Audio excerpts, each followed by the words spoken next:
mmotoka mwali munze Nisha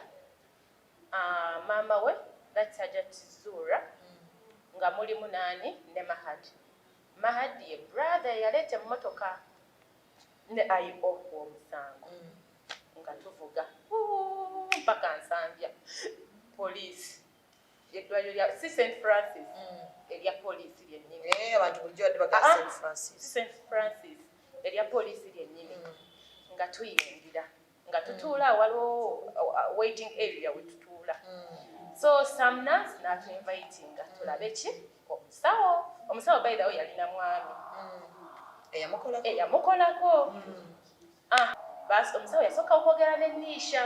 naye ng'omusawo n'abuuza Nisha n'amugamba Nisha who are you comfortable with okubeera wano okuwulira bino eno byenjagala okubuuza Nisha yasooka n'agamba nze I'm not comfortable with Senga meaning nze ze step Senga wa Nisha gyembantu bwempe wenojjogera kaakati naye nga ninamu that feeling nti nina okubeerawo oli muganda wange kinnuma ne mama Nisha naye alina obuzibu bwe tulina okujja tuzuule ngamba why should I not be there kati doctor nangamba it's okay you sit nange netuula ne ayo n'atuula ne mama Nisha n'atuula ne Nisha n'atuula mu maaso g'omusawo omusawo yasookamu obuuza questions n'amubuuza Nisha njagala ombuulira amazima bakwata ddi Nisha n'angamba n'amugamba si n'angamba n'agamba omusawo nti bankwata May of this month of this year yes n'omusawo n'amugamba kale kati ne tuvaawo n'atutwala kalinga ka theatre si ka theatre bwe katyo ka room ne tuyingira era nadamu n'amubuuza nenyingira era ne IO ne mami nani n'omwana nange kati era still omusawo n'amubuuza n'amugamba Nisha who are you comfortable obutabeera wano okulaba nga tukebera era Nisha n'agamba Senga siri comfortable nani ne Senga era neŋŋamba it's okay nenfuluma ensooka nfulumamu nentuula kuki ka waiting area awo omusawo n'addamu n'ampita n'agamba no come back omusawo yennyini naye nga ne mami naye tayagala nkole ki mbeerewo yasooka kikayaniramu awo of course I have to respect the victims what kyabaasabye era nze nasooka nekikulayingako neŋŋamba it's okay let's wait for the what for the results mpaka omusawo n'akola ki n'agamba come back Senga komawo that was his words n'agamba Senga come back and do what and see nasanga omwana nga bamaze okukola ki omuleyinga ku katanda bulungi ne bamukebera ne bamudisplay nga weti ng'omwana ng'omukyala azaala kati n'aŋŋamba n'atandika okutulaga n'aŋŋamba n'atugamba kuba ne IO yalimu ne mami n'agamba olaba ono omwana she's not a virgin kyenyinza okubagamba she's not a virgin naye n'omuntu abadde amukozesa abadde muntu mukulu naye akozese azze alinga bwebazze bakozesa in fact n'amubuuza pozi Nisha bakwata emirundi 3 ko yes meaning doctor alina kye yalaba lwaki kyobola yabuuza omwana ekyo ekibuuzo kakati n'addamu era ng'akyamutadde wati ku display tulaba with my eyes ebyo zula byagamba nti omwana nabaana yasembe literally nabaana teyasembe kuba nange wallahi bida nalaba omwana era doctor nenzira nze nabuuza nnyo doctor namubuuza kuba sinali sikirabangako of course I have to understand n'okumanya ng'omukazi nawe kiyinza okutuukako nga tomanyi okitegeera oba kiyinza otuuka ku mwana wange oba omuntu omulala oba omulala yenna kaakati omusawo n'aŋŋamba n'atulenga okundaga nti virginity ebeera wano biki naye n'atugamba oganziza omwana zikyali okay zikyali intact nenaba naye ekyali mu position ebyo byali ebigambo by'omusawo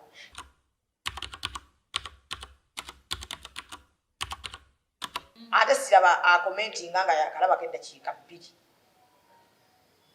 nja kuvuma ebintu 2 omulundi gumu ekintu n'ekirimu munda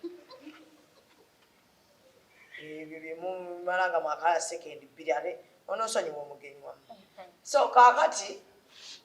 tukyagendera ddala mu maaso n'emboozi ya Nisha tetwagala gibuukabuukamu. Mu mboozi ya Senga Masituula oli muganda we. Sooka obuuze ku bantu bano bategeere erinnya lyo tuleme kubabuzaabuza. Assalamu alaikum wa rahmatullahi wa barakatuh. Wa alaikum salaam wa rahmatullahi wa Amanya nze Namara Shamila ndi sister wa Hajji. Wa Hajji Mwizelwa Ali. So tuli mu kugezaako kubalansinga story ereme kubeera nga yeewunzise. Bangi abakyansaba okukola ku mukyala Zuula Mama Nisha naye ngezezzaako nnyo okuva ku lunaku lwa mukaaga okuva olunaku olw'omukaaga tugezaako okumukubira okuva olwokutaano tugezaako okumukubira mbere nga mukolako naye olwaleero otusembyeyo abadde aŋŋambye nti ayagala kuwummulamuko interviews aye kaakoze nnyingi okutwaliza wamu ate ng'era naye muntu waddembe okuwummulamu. So neŋŋamba tukanoonye ku sayidi ya Hajji naye tuwulye ku story yaabwe ng'ate bwe tulinda mukyala Zuula okumpa interview naye. So muganda wabadde wano muganda wa Masituula n'agamba ggwe wagenda n'omwana mu ddwaliro. Njagala ng'oyogeza mazima kuba oli mukyala wazadde ku mwana. Sinazaala naye hopefully era nja kuzaala. Inshallah. Saba Allah bakuwe mu. Yogeza mazima ng'omukyala omusiraamu akimanyi nti ebyo byonna tusobola bikola ku nsi wano ensi n'etuwaana ne tuseka gwe n'otaasa muganda wo naye ewaamu bwe tewaliyo ebyo wagenda kusala mazima. Ate n'olumu abamu atusasulira ku dduniya kuno kwennyini nga tukyaliko. So byonna by'oyogera njagala obeere nga teweekubira. Weekubemu ogambe nti singa abadde mwana wange oba weekubemu ogambe singa nze mbadde mu mbeera maama Nisha gy'ali. Kati then omale weekubemu ogambe singa nze Hajji. Okitegedde. So byonna njagala obeere omuntu omukulu ateekubiira sayidi. Kuba wano ze sitera kwaganya bantu balimba bw'oba olimba nkulaba era nkuswaliza kuno kwennyini. Kaakati wagenda mu ddwaliro n'omwana ne maama we wala musawo yagamba ki? Sigenda tandikira ku musawo kye yagamba. Tutandikire ku ki? Tandikira ku poliisi we byatandikira. Kaakati that was Tuesday. Hajji bamukwata Monday. Kakati Tuesday in the morning tukola program ne IO Kajjansi nga tulina otwala omwana mu ddwaliro. That was nze Mahad yali driver. Mahad I think brother wa Zuura yajja n'emmotoka ne bategeka Nisha nange. In fact yasooka n'agaana awo teri agenda kugoberera ani bagoberera mu ddwaliro. Waliwo walina okugenda Nisha, that's the victim omwana wagende IO ow'omusango ne maama. So family yange neinsistinga negamba how kijja kitya netusikawo omugwa netusikawo Zuula n'akolawo n'akyankala tugenze mu offices tulinza abakulu basalewo quiz to go. Bwe yamala n'apondoka. In fact n'agamba n'emmotoka yange temugenda kugendera mufune ki mufune board ebaleete tukebere ku nnaku z'omwezi olwokubiri. That's Tuesday. Yes. Kaakati netubeerawo twalwalwawo okwo kakana nga tukoze eki twagrewenze nakkiriza netuula mu mmotoka. Mu mmotoka mwalimu nze Nisha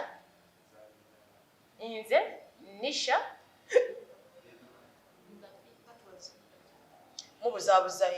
gundi wange mukikole mu kampowooza ekyo mukitugambe wona. Yes. Mu mmotoka mwalimu nze Nisha maama we that's Hajji Zuura nga mulimu nani ne Mahad ye brother yaleeta emmotoka ne IO w'omusango nga tuvuga mpaka Nsambya poliisi eddwaliro lya St. Francis erya poliisi lyennyini. Abantu bulijjo badde baga St. Francis erya poliisi lyennyini nga tuyingira nga tutuula waliwo waiting area we tutuula. So some nurse n'atuinvitinga tulabe ki omusawo by the way yalina mwami eyamukolako. Nenkola ki ne tuyingira. Omusawo yasooka okwogera ne Nisha naye ng'omusawo n'abuuza Nisha n'amugamba Nisha who are you comfortable with okubeera wano okuwulira bino eno byenjagala okubuuza. Nisha yasooka n'agamba nze I'm not comfortable with Senga, meaning nze ze step Senga wa Nisha gyembantu bwempe wenojjogera kaakati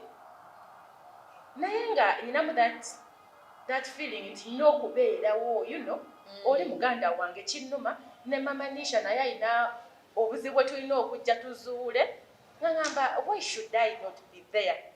Kati dokita nangamba it's okay you sit. Nange neetuula ne Ayo n'atuula ne mama Nisha n'atuula ne Nisha n'atuula mu maaso g'omusawo. Omusawo yasookamu obuuza questions n'amubuuza Nisha njagala ombuulira amazima bakwata ddi. Nisha n'angamba n'amugamba si n'angamba n'agamba omusawo nti bankwata May of this month. Of this year, yes. Omusawo n'amugamba kale n'amubuuzawo ebibuuzo kale nga tebiri so sensitive ye nga ndowooza ng'omusawo nga kyalina okukola first asooka kansolinga omwana kusinziira wamutwala mukebera.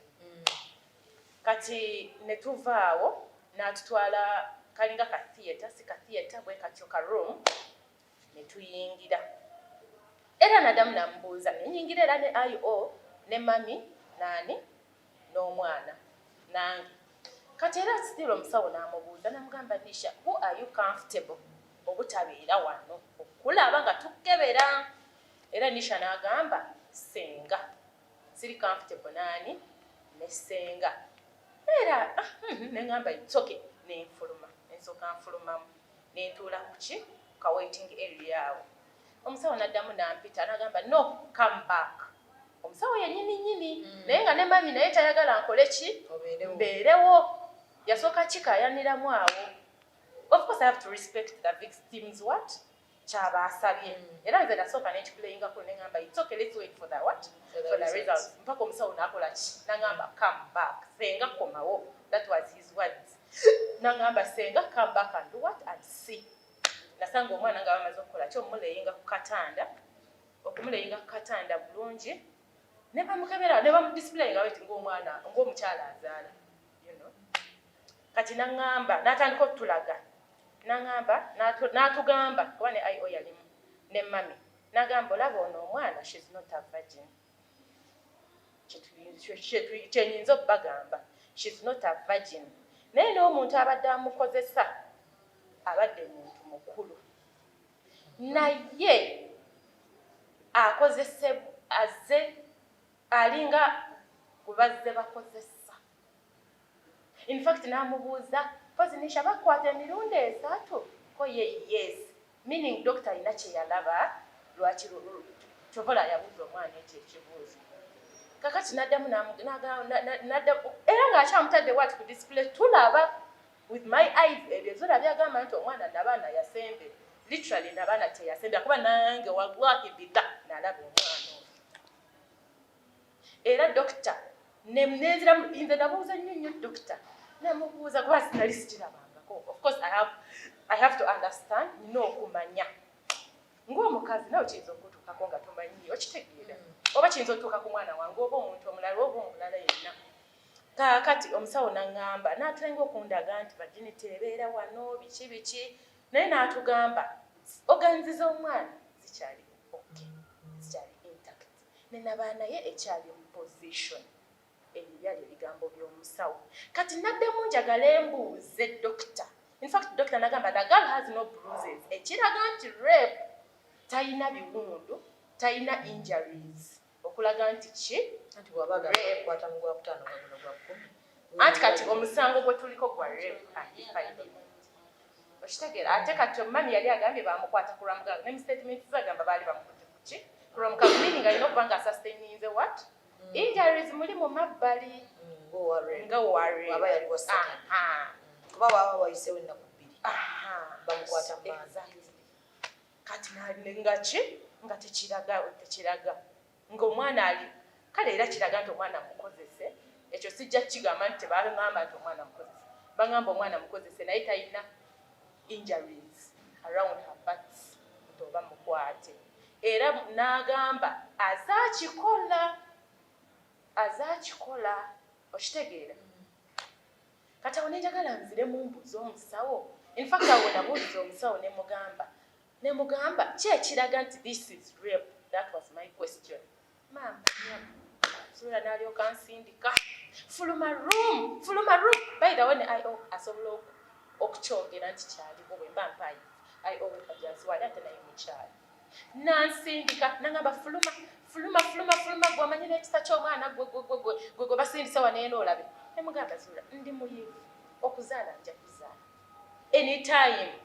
it's a blessing from God kuba nkimanyi nja kuzaala naavuma naye oteekako ensasage like okulwana abasawo abalala ne bajja ne bagamba naye let's calm down lino ddwaliro tukola ki we are causing commotion okitegeera I mean tukola ki tuteekawo embeera ne voices on top ate nga mulimu abalwadde kati ensambi ndooza sisitemu yaabwe bamala okukebera bayita mmwe ne mulaba kansula mwabazze okukola ki okukebere okubakebera okubakebera n'akola ki n'atugamba ne batuyitira oyo ki kansula ne tugenda mu ofiisi ya kansula in fact kireka ye kansula yekaali awo naye asobola ojjulira bw'aba asobodde ne tutuula mu ofiisi ya kansula n'atukansulinga in fact ye asooka olowooza nti ndi kusaidiya Zuura kansula kati luvannyuma nnyo kwe kutegeera nti ndi ki ndi mulamu kati awo kansula n'atukansulinga n'agamba fine omwana system ziri okay the body can build bw'aba nga azze akozesebwa wali wasobola okuddamu ne wakola ki ne waba intact in the due time okitegeera n'addamu n'abumba ng'omwana ki omuwala naye gundi ze zikyali okay ne n'abaana togiraba banayo n'abaana baba bagiraba tuddeyo mu ddwaliro bakebere omwana kuba nalabako n'eriiso lyange okitegeera mukyala zibeeka kaakati awo kansala ng'amaze otukansolinga amaze otubuulira buli kimu nga tufuluma eddwaliro kyeneerabidde nga tusaba omwana bamukebere AIDS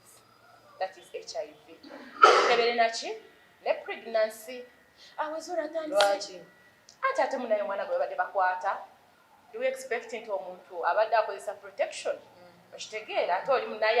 ayeekaka ku mwana ng'era tulina okukola ki tukebere in fact nembuuza Zuura nemugamba Zuura tugenda kukebera naye what is your status oli okay ati mubuuza kusinziira results ezigenda okuvaayo eri okitegeera tusigadde wano twegeeyaamu ng'abakazi nangamba nze ndi okay naye tomanye ebyabafumbo tobimanya ekitegeera konze kale ne tulinda results ng'omwana ali okay ne baleeta pregnancy tests ng'omwana talina lubuto okitegeera kakati awo nga results zikyajja mbuuza Zuura okuzaayo emabega katono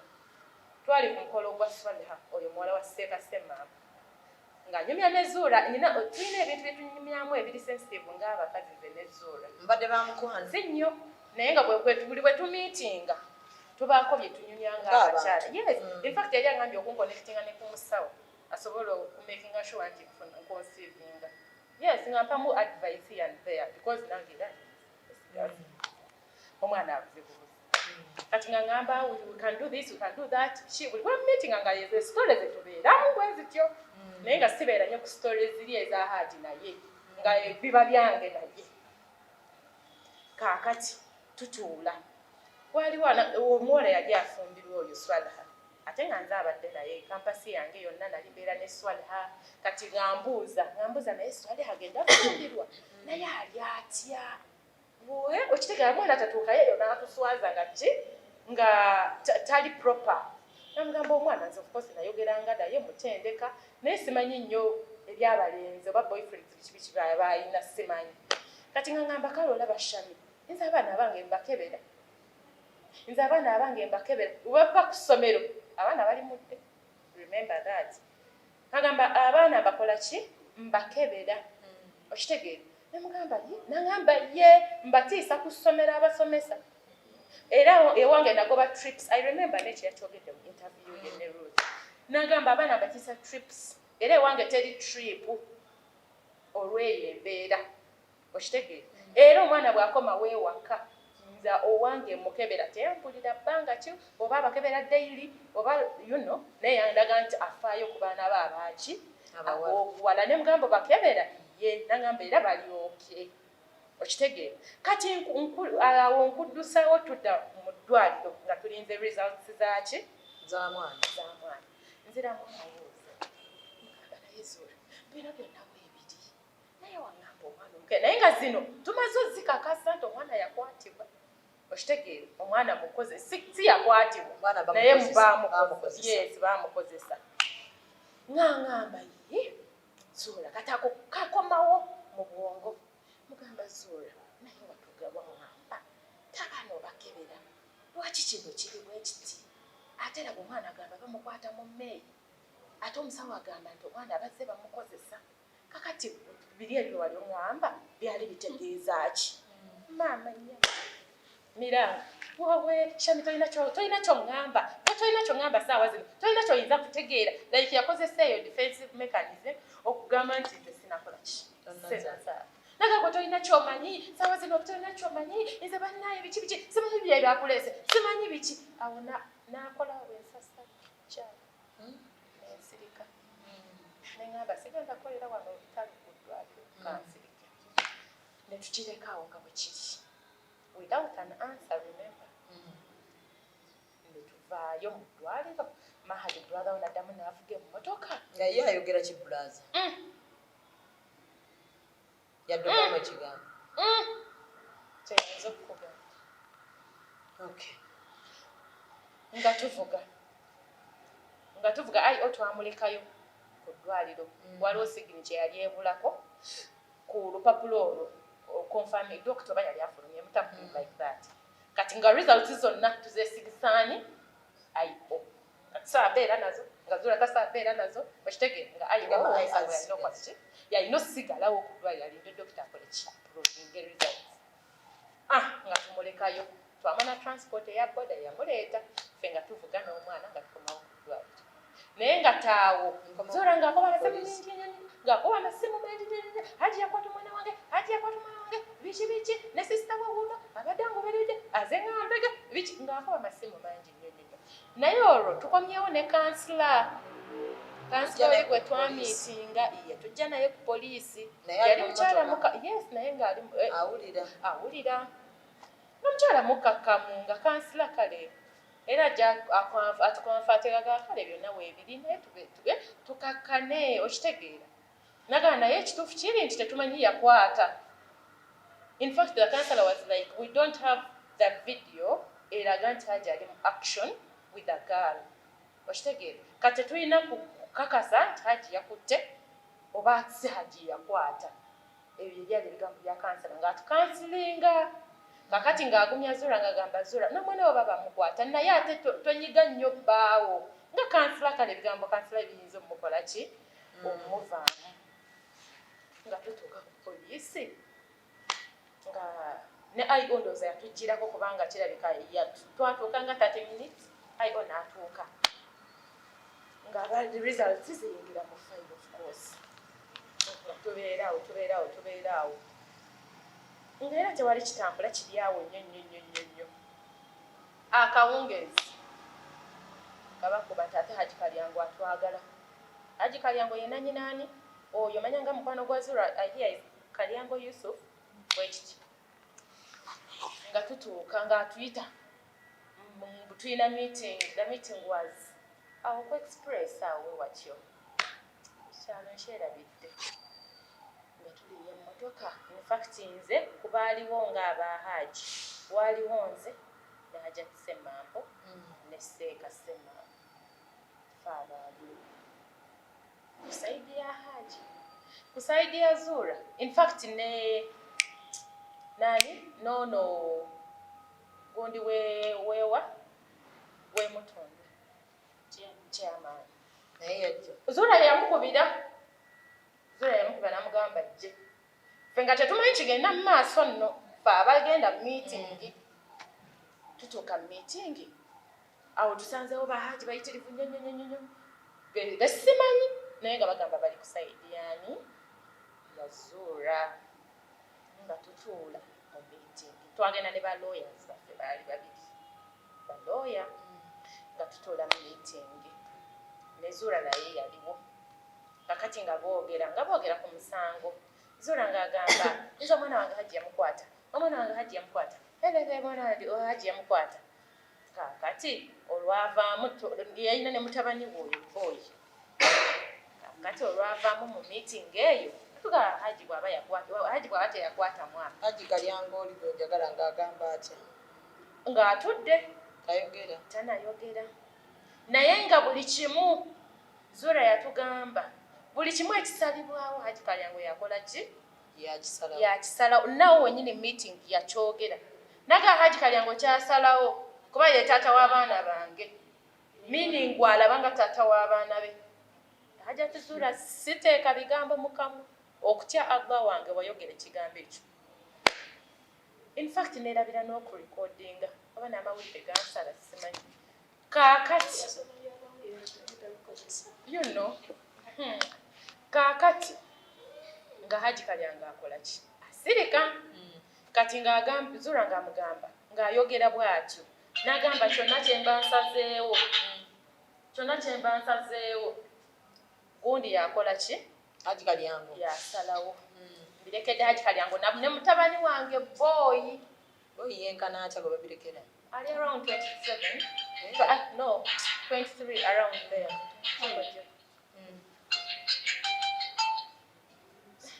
distracting you kajje nako kaswitchinge offer kasema kakati nkunnyonnyola Zuura teyayogera mu meeting Hajji Kalyanga asalewo ne mutabani we olwo tuzze ku ki Zuura akakanye mukwano jukira that's the real death Zuura lwe yamanya nti omwana bakoze eki lwe yakakasa nti omwana bamukwata naye twatuuka ku poliisi nga Zuura mukakamu okitegeera naye nga bibali kirimu omwana wange bamukwata biki nze ng'omukazi wallahi sandigenze meeting eyo nga amaze okukakasa nti omwana wange bakoze eki mukwate kale sisobola tona nti sinamuzaala Zubeedi naye mpulira muli erinniye ngamba sisobola ku bulumi bwe mbaako sisobola yadde kulinnya mu meeting eyo gye baatuyita okitegeera ne tutuula kaakati ne bagamba bayirawo ne meeting omwalimu sister wa Zuura yes mwalimu sister wa Zuura abalala abaami bagamba nti mikwano gya Zuura be bamutegeerera maybe sister ng'ayogera ki sister nga serious of course sister nga serious kakati nga tukola endagaano awo meeting yali yaki meeting yali yakuteeseganya kyekiddako okitegeera kyekiddako kakati ne bakola ki ne tugamba Hajjati atwale ennyumba y'emutundu Hajji agimuwe naye ng'agimuweera mu ki mu baana Hajji nga tabimanyi naako Hajji ali kumukomera kajjansi tabimanyi nkugambye nalinze ne Hajjati ne Ssekasemmamba abali ku sayidi yani ya Hajji wali mu meeting eyo nga tukola ki nga bagamba Hajji Zuura atwale ki atwale mu gundi yaki yemutundwe n'omwana bamuwe miliyoni aga oyo gwe bakwata Nisha miliyoni aga 2 ani akiteesa ekyo kyava mu lukiiko ffenna teri side kyava mu lukiiko kujjako ffe kyetwagamba ne tugamba miliyoni 2 tetugenda gasobola ani aleeta ekiteeso kya miliyoni 2 side ya Zuura mwaba abaami gwe sitasobola kujjukira nti oboono kuba nali sibamanyi that was my first time okukola ki okubalaba ne bagamba Zuura tumuwe miliyoni 2 era ne babuuza Zuura okkiriza ko ye Hajji Kalyanga wabakkiriza nkoze eki nzikiriza ne mutabani wange boy wabakkiriza nkoze eki nzikiriza ne bakkiriza okitegeera ne bakkiriza. Lwe bakkiriza naye omukyala mukakamu bitya alinga nti tewali kikoze eki kibaddewo aliya before nga tuli mu ddwaliro. Kaakati ne tukola ki ne tukolawo endagaano eraga nti Hajji awa naye ng'awo abaweera mu baana awa ennyumba y'emutundwe naye ng'agiwa abaana be ababiri bazaala mu Zuura. N'omusalirawo Hajji? Ffe tusalirawo Hajji talina kyamanyi musajja wattu talina kyamanyi ali mu kkomera bino tuteesa buteesa mpaka byatuukako mwabo abagunda abo Bahajji b'oyo okundi abo abaali awo babayita mu meeting nga bagamba mujje musale ekiddako kuki kweyo ensonga ekwasizza Hajji eri sayidi ya Zuura n'esalawo muweeyo ennyumba. Tuwe ennyumba si mmwe mukireeta ekirowoozo? Siffe ekyo kyo njagala kiriyaringa eyo siffe nti twaleeta nti manyanga ate ne Hajji teyaliiwo teyabirinamu. Kaakati nga tukola ki nga tuleeta gundi eyo nga tukaminga twana agreement ffenna. In fact nze ne mbagamba ezo miliyoni 20 nnyingi batusalireko tukole miliyoni 15. Hajji Kalyango mukkiriza olwo nti Hajji yakwata nga tetukkiriza naye of course we need our brother out. Okitegeere nga tetukkiriza. Kaakati nga kumanya ebyokwata abantu era mutuula ne muteesa. Kaakati olwamaliriza nga bakola ki nga tukola endagaano weeri bayiza endagaano weeri waneeno saagala kwogera ate nga waliwo evidence wano.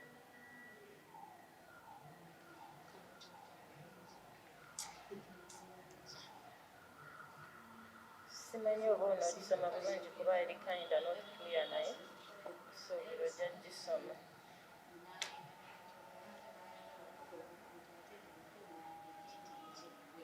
Hope osobola okusoma bulungi. Endagaano the Republic of Uganda in the matter of Marriage Act, Contract Act in the matter of Contracts Act, Agreement, and even abiwandiika Lawyer stroke gift owani baaliwo babiri balooya ba Hajji. Agreement stroke gift deed in respect of their marriage. The agreement is made this first day of October between Mwizera Ali, hereinafter referred to as the first party, Nakisuyi Zuura, referred to as the second party. It is hereby agreed as follows. That the first party donates to the second party his property at Mutundwe behind the police post opposite Damuda Hotel. The sale agreement to his effect has been abakano kagambo ki sikategeera ojja kateekayo that the said property shall be in the benefit of the second party and their 2 children with the first party, namely Mwizera Swipe and Mwizera Deborah. Yani ye baby omuto bamugula mujja ye baby omuto wa Zuura. All hereby donates Uganda shillings millions 15 million in cash, and the other amount of the 5 million within 5 days from the date of execution of this agreement. This deed shall be read and according to the law. Kakati wano nze nga ndabanga mwali mugiwaddeyo mu baana ennyumba Hajji yali wano ngera musaliddewo Hajji naye nga tetunaba mutwalira kusoma ne balundi bagikuwe naye nga tetunaba kola ki linda kugenda jimu naye nga tetunaba Hajji eno endagano tanagiraba mugikoze nga ffe tukiriziganyiza nga family masa abadde agambe nti Hajji yali yagikola eno twagikola outside Hajji nga Hajji alinze bulinzi olaba teyasayininga Zura wuno yasayininga husband husband tanasayininga olaba Mwizerwa ye husband Mwizerwa Ali it is missing Nakisuyi Zura wife signature ne number ye yesimu the witnesses are there lwakuba tetusamye ejimalayo you get Hajji tanasayininga Hajji Zura ano yasayininga exactly yes ate kana ka husband ani yakateekawo anti egoberera olaba nga bw'okiraba Mwizerwa Ali ye husband Nakisuyi Zura ye wife kati Zura n'asayininga waggulu wa wife so Ali yalina sayinga yes exactly naye twatutegeere bwekiri the witnesses are there bali mu lukiiko we bali bajja kukateeka y'abantu bakalabi kaakati tukola endagaano eyo lwetumaliriza endagaano tukola ki tuvaayo nga tumanyi nti tukiriziganyiza okitegeera lwe twatuuka ku makya awo saamanya how the ball rolled twagenda otuuka ku makya nga Zura agamba nga ne Hajji n'endagaano tanagiraba nga Zura agamba tukole ki munguzi mukole endagaano nga Hajji agamba ki anguziza nze Mwizerwa Ali aguziza Nakisuyi Zura ennyumba y'emutundu katawo ekyakibagamba ddi the following day eno meeting tukikola Tuesday nga tuvudde mu ddwaliro ekiro the following day Wednesday ng'akikubawo ayagala ki mumuguze buguzi imagine omuntu gwe bakwatidde omwana yakyusa mukakati munguze yandibadde agamba mbiganye tugende mu kooti naye akomawo agamba ki tukole ki Hajji anguze kakati naffe Hajji ng'agamba biki bino byempulira nga looya mutwalira byetwayogedde bwe yamutwalira n'amunnyonnyola ne current situation eriwo nti Hajji Zura ayagala mukole ki amuguze Hajji agala kanfiire mu kkomera era yampita n'agamba Shami kuba wali twali tusobola omulabako ng'omusaba ne bamukoleta n'omulabako n'onyumyako naye yaŋŋamba Shami amazima gali nti kanfiire mu kkomera naye nga Zura tatutte ebintu by'abaana bange sigenda kuguza Zura singa endagaano eno yasigadde sitandiize bweti nandigumye ng'omusajja kuba mpa baana bange kuba mpa ki baana naye nze nguze Zura in fact n'abasirikale awo be abakyewuunya nnyo nga tumaze okukibagamba ne bagamba sente zaatuwadde ziriwa bw'aba aguze aleete sente tulage nti aguze oba okitegeere kati tumalirizaawo awo omuzannyo we gwakyukira paka saaga tumale wano budde kuba ebisinga amasitula bitugamba kyenkwagalamu gwe banyumyako ne Zura si nnyo naye obadde olina mu pasono ebyaffe ebyabakyala mu bigenda mu maaso balaga nti mwe mulinga abaguliridde abasirikale Anthony Jono abantu abasinga mubaguliridde Zura ali mu mbeera ki nga Zura mukazi ayimiridde Zura akola Zura kyeyinza okugamba alinga atakola naye nga landlady something like that kubanga ennyumba ze zirimu abapangisa nyumba ki ezo ez'emutundu ezeebweya Kajjansi ate alina kalina bbiri kati esooka ku kkubo simanyi oba ogenda tuukayo esooka ku kkubo eri njeru naye up and down mulimu abapangisa kati eno emmanga gy'asula naye waggulu then wansi era wali abapangisa nga sijja kugamba nti takola kubanga asolooza ki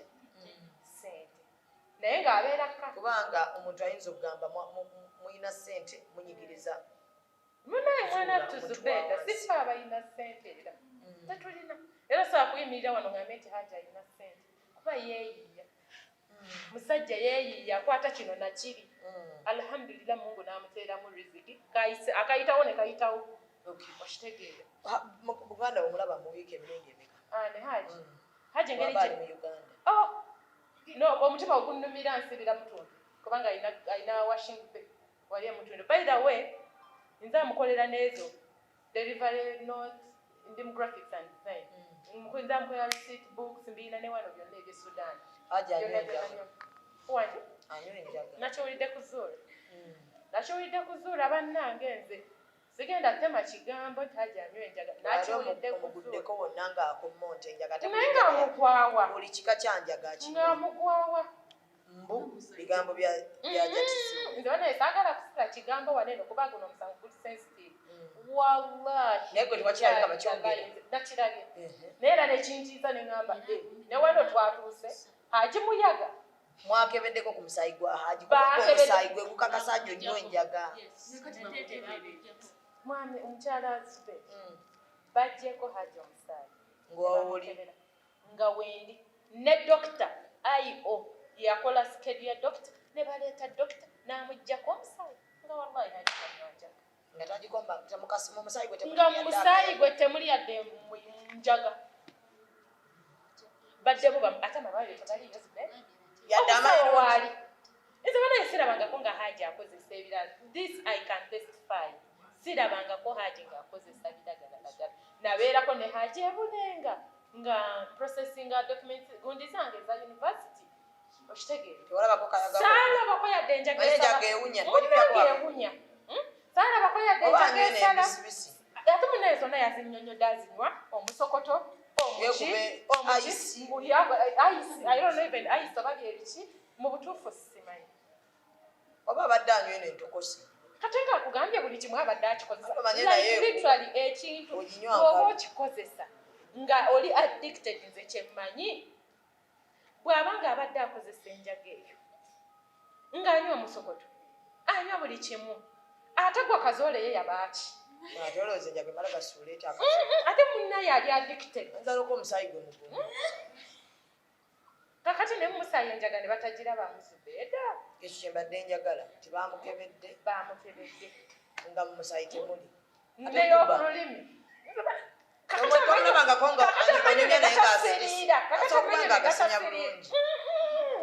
ekintu ekya bulijjo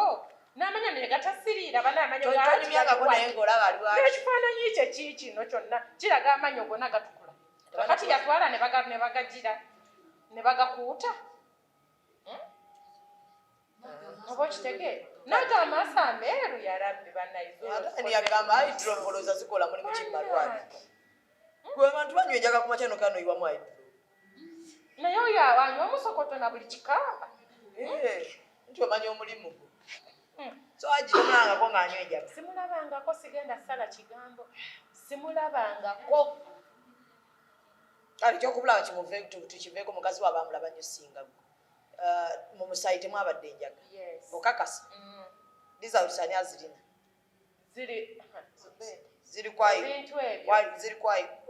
ziri ku poliisi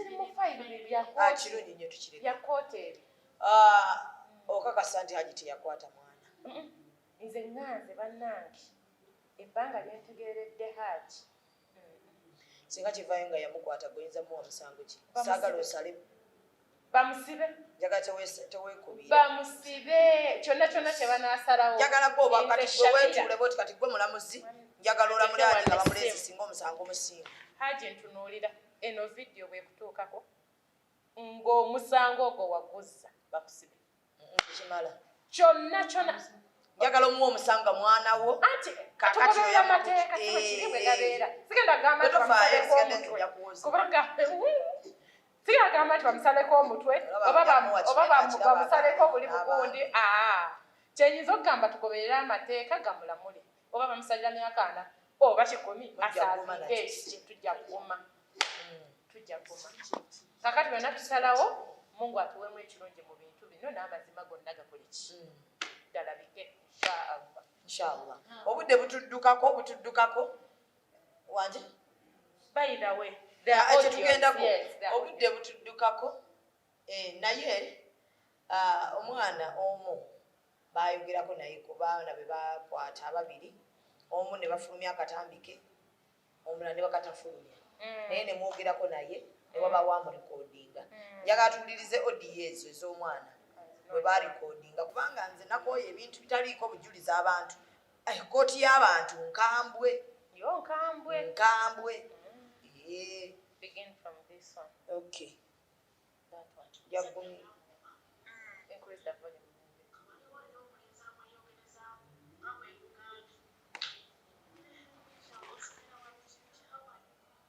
Oh, your Shima mwana wa Wazura mzalira ddala naye si wa Hajji.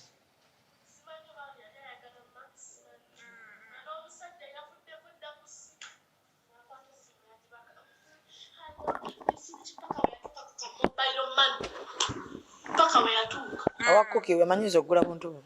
kwegamba ye muyayi kati simanyi gyabijja bw'ate omusaayi bw'ate bino bw'ate mazzi nze sibimanyiiko bunnange sibimanyiiko kubanga mwamuwulidde wanijjo bwe bambuza nagamba ye daddi awalampa yawalampa era ne Buuba yambuuzizza Nisha bamukwatako ne mugamba nze Buuba ebyo sibimanyiiko naye yagamba kimu bamukwata tayogererawo we bamukwatira tayogererawo omwana yeebuzabuza apalapalanya biki ebyo toyina byogera oba olina kwogera mazima straight lwaki ye teyayogerawo in the first place we bamukwatira ate ne bambuuza kino ate addamu kirala ate n'addamu kirala mbu yali akaaba mbu ate biki temwamuwulirako ng'akaaba saamuwulira buli wajja omukwata abasiba omumwa n'akaaba nemutamuyamba yagambye yasimula tumuyambi n'amala n'agamba daddi yamukwata emyomo temwamuwulidde ng'akyogera yakyogedde wano eno nti daddi yamukwata emyomo ate n'amala n'ayogeramu yeyekwata yeyekwata n'akaaba omulamu oyo omwana oleeta ebizibu nze munnange nze ebyo ebyomukwata sibimanyiiko era nze nkyayagala daddi wange wanadde bata tulina kyetumusaba n'atakituma tekiriiwo negwa ngati wagoddemu mufiriji n'omugala daddi omugati teguliiwo akiri agenda ku dduuka ekiro n'agukugulira n'agukuleetera tewali kyetwali tumusabyeko n'atakituleetera naye mami awoza talina ssente kati ffe ekitwanguyira ye daddi kuba ye daddi omugamba daddi sirina kino n'akikugulira bambi naye mami omugamba nasooka neyeebuzabuza nze bannaye nze mumanyi sirina ssente nze mumanyi biki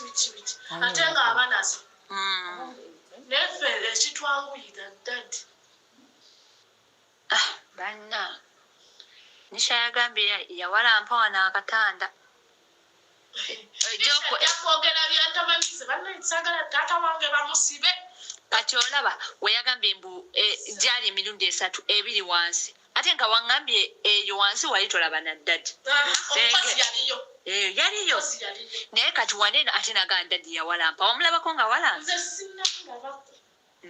sinnamulabako era akomaawo n'amala naddayo n'akomaawo n'amala naddayo naye wamwali waba amuwaayiriza waba amuwaayiriza yamuzaala Hajji ono mwana ono mwana wa Hajji mwana bamulikodinga amanyi nga tamanyi yali tamanyi. It was just a conversation. nkane simu tokitukola playing Mwana bamubuuzizza omusaayi gwali guzzeeko nti nedda ate n'amala n'agamba iye ekyomusaayi lwe bakwata Hajji esimu yange ekuzize lwe bakwata Hajji ekyo ekyomusaayi omwana kyannyonnyola lwe bakwata Hajji nze ku makya nakeera nnyo n'empitamu paka ewazuula. In fact that was my first time okulinnya ekigere ewazuula nali simanyi bandagirira na bulagirizi ku booda lwe natuuka Hajjati naye yali atuuse wala. Hajjati Ssemamba oyo mukulu waffe. Hajjati Ssemamba, right? Hajjati Ssemamba. Yasigala Kyandagage. Kaakati nga tutuuka nga tuyita abaana mu kisenge. Nga tuyita oyo omwana mu kisenge n'oyo Shima ayogera n'ono eyagamba nti yalaba Dadi. Nga tubayita tubabuuza. Kati nze mwennyini mbuuza Nisha. Mugamba Nisha. Ne mami we nga waali ffenna mwe tuli mu kisenge mu bedroom. Nga mbuuza Nisha. Wamma Dadi lwe yakukwata olwasooka walaba ki? N'angamba Senga siyina kye nalaba. Ne mugamba Shima. Okakasa. I mean Nisha. Ne mugamba Nisha. Okakasa tolina kye walaba. Mama waawo n'akolawo olutalo olulala. Ne mugamba n'omusaayi tolina kye walaba. N'omusaayi tolina kye walaba. Koye nalaba akyusa. Koye nalaba amazizzi. Kwanza amazizzi. Mama we n'amugobawo misinde. Olwo ne yeekasuka mu buliri ne yeekola buli kimu mami. N'agamba fuluma n'ofuluma saagala nakubiwulira. N'afuluma n'agoba omwana. Kati eno audio omwana gy'ali mu kugamba nti ebyemusaayi sikola ki? Sibimanyi. Ddala kyali kituuseewo nti n'ogamba ate nedda ate biti baba bakitwalirawo direct straight baba baku recordings era wewe palapalanya nti kati mwe temuli makwano bannisha lwaki terabibagambako lwaki bamugamba nti nno bajja mutta Dadi we yasooka kikolera we yamugamba nti nno nja kutta wonooyogera nti nja kutta ekyo ekireeta mu buliri Nisha nga yasazeewo ekintu n'owomugaana akyogera Nisha ekireeta mu buliri ng'asibye n'omumwa ne bamugamba nti wonooyogera nja kutta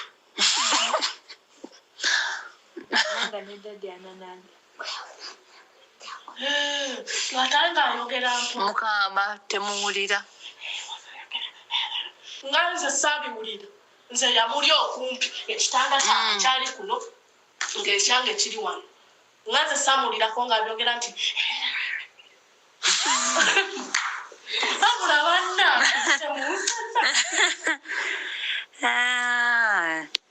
Shima ne Dadi we. Nze wamu sikirabangako ekyo nange kituukangawo okwo ng'omusaayi gojja mbwate mazzi simanya galinga omusulo simanya biki amazzi ate omusulo ekyo bikwataganira wabula nze mu kutegeera okwange ebyo tebina tebikwataganira kuba amazzi n'omusulo biri different.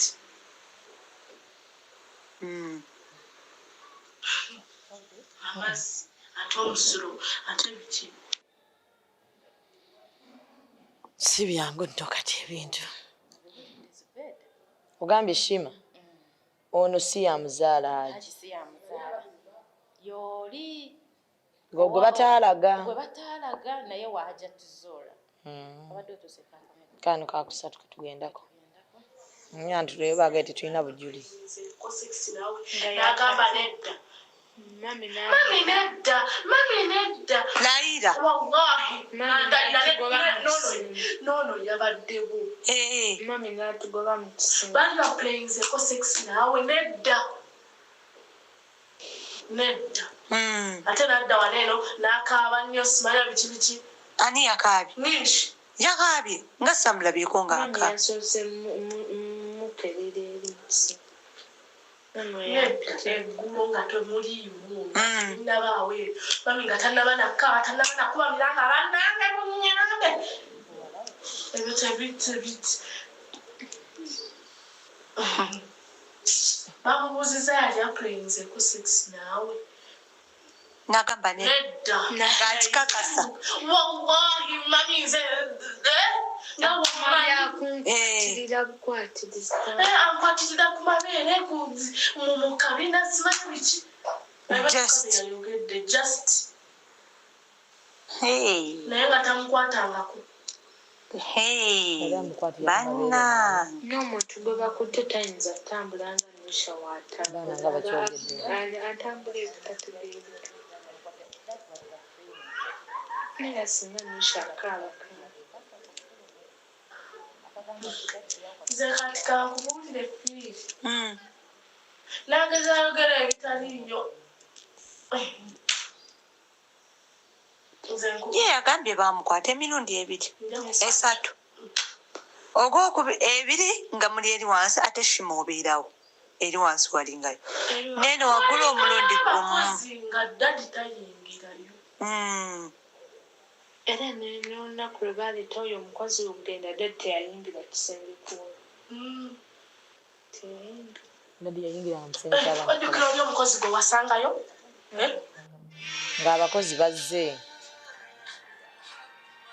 ng'abakozi bazze dadi teyayingirako kisenge anti waliwo okuyingira ng'agenda bakeberako babebase batebebase soke tumalirize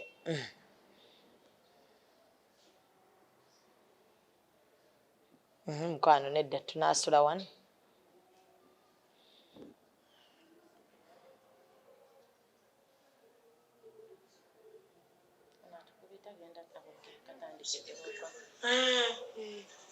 yaliyo dadi yali tayingirayo nekyemmanyi twagenda okuva ku ssomero nga dadi ali Sudaani kyenyinza obbagamba nze kati simanyi oyo byampalapala nambwate nze munnange ojjukira webangoba ku ssomero dadi yali Sudaani anti nange we mbagambira nzijukira mami yagamba nava eri nga Hajji takimanyi era agenda kunsanga nga nagenda ddeeri nemga mami ng'oli so fast we twatandikira peka nange mbijjukira nze wabula nze okuva wansi biki ewansi waalimbe mpozi agambe muswetingizo abyogeraku adinga ku mami busungu tamanyi busungu mami bwe yeetisse mami ayinza okukola ekintu ekitali nnomu ate nze nga bwe mmumanyi naye kenyini ayinza omutwalira lwaki tewayogera nembutuufu lwaki temwafuula Nisha mukwano gwammwe mukimanyi senga yabagamba dda senga bituufu byalingawo senga yajjanaga neshima kubulireeko naye tuyogera togamba ne mami lwaki temumufula mukwano gwammwe nze Nisha ngamba ebyama naye ebyo byo teyabiŋŋamba okikkiriza nti ono ne Nisha bali we bati kubanga ajja namugamba ebyokusomero simanya bino simanya jokisi yakoze bino yakoze biri bazinye simanya biki ebyo bibabeeramu naye simuwulirangako ng'ayogera ekyo simuwulirangako ne waba waliwo amutawanya kuwa kati we tuba tuyitawo nga tukomawo ngamba oyo nyamutawa naye tayogerangako kyaddadi netangamba ate wano bwe bamubuuziza yagambye nali saagala mwawakane eddi eggulo ayogera ate kati we yamaze n'akyusa n'agamba dadi yagamba agenda kukola ki agenda kunzita toya anti byayogera tebikwatagana ayogera ebituufu ebiriyo bannaye bantabira okunta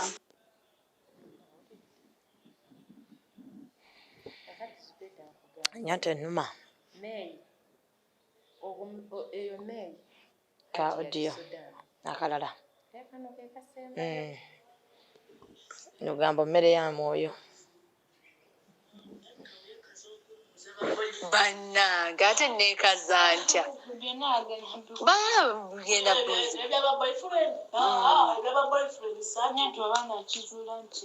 si ye dadi abaani anaati gyasomera wamulabako ne boyfriend yenna wabalaba basibanga bonna anything suspicious boyfriend yajja wano nayogera naye namana n'agenda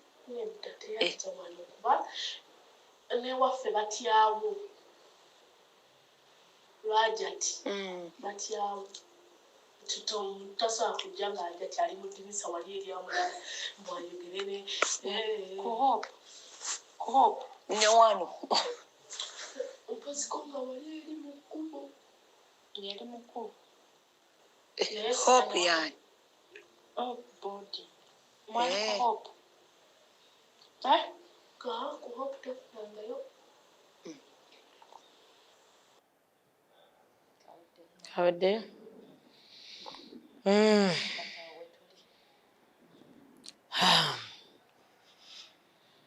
weewaawo so embeera bwetyo era akyeriwo kati omusango muli mu compilinga bujulizi oba mulinda kyendowooza 30th kyendowooza obujulizi bwaggwa kyova olaba kooti eyinaki erina fayiro y'omusango kati mulinda abasatu bamuzze yes we are waiting for 30 tumuze in fact nibwe nagenda omulaba ekiko wagenze ekiko nagendayo era nenziramu nemubuuza nze nemugamba naye amanyi okumpita olugezigezi shami nno nawe olina olugezi ompitirirako nemubuuza Hajji wakikola tewakikola n'aŋŋamba shami bwe mba nakikola Mungu ajja kulabula naye nze mmanyi saakola ki saakikola n'aŋŋamba ne wano wendi bimpitirako nebiira nga njagala nkuba omutwe ku kisenge nfe olw'ebirowoozo byenkola ki byennyina okwagala kwa Zuura gwe namwagala ansasudde kino kyennyini kyansasudde nze mbeere wano neebake mu kkomera abaana bange nga babonaabona kino Zuura kyansasudde nagamba era munaawulira nti nfiiridde wano ekiko temwewuunye ebyali ebigambo bya Hajji ngandi wali ekiko era twanagendayo ddi tunayogerako ne Zuura muzina ennaku sinaba already mwenyini atutiisa situkuba amasasi ne bwabeerawe ne bwe twali ekajjansi ne bwe nali ewuwe nga tubuuza abaana abo ebyenkugambi ebya blood and what ye mwenyini yagamba nja mukuba amasasi mwettire Zuura ng'agamba Hajji we bamuteera oba bamutadde oba tebamutadde nja kumutta nja musiranya ne bizinesi eziri e Sudan I make only one call zonna ne zisaanawo ebigambo bya Zuura bwe mba nnimba vaayo mufuneko akadde akaddamu akanoonya abantu ba Zuura bano okuli Hajji Kalyangwe ne baani oba temwagala muzo olabikanga nze sinaba sigenda kwogerera balala Zubeeda nze sinaba kubanga simumanyi nnyo that was my first time okumulaba era ndowooza simanyi oba naddamu omulabi obudde nno bugenderedde njagala nti basenga bano baddeyo ate bakyala bafumbo babeere nga ate batuuka mangu eka buli ayina kyayagala okwogera ku mboozi eno oli ku saidi ya Hajji oli ku saidi ya Hajjati Zuura oli ku saidi ya mwana ateeberezebwa okuba omukwati kuba tebabaga nti mukwati babagamba abadde mukozesi si rape kale because yabadde n'ebiwundo ba bruises around okay so kyonna kyekiri buli alina obujulizi tetuyina saidi ya muntu yonna kwe tuli mpaka ng'amazima gavuddeyo yes Shame Manja lyerinnya lyange njagala nnyo okubeebaza okubeerako njagala nnyo okwebaza abasponsors bange kossa nammwe abatambuza vidiyo eno mwenna abazikutulamu ne mujjamu obulango bwaffe mwebale mbadde ate era ngenda kuddamu mbawe kiri naye musule bulungi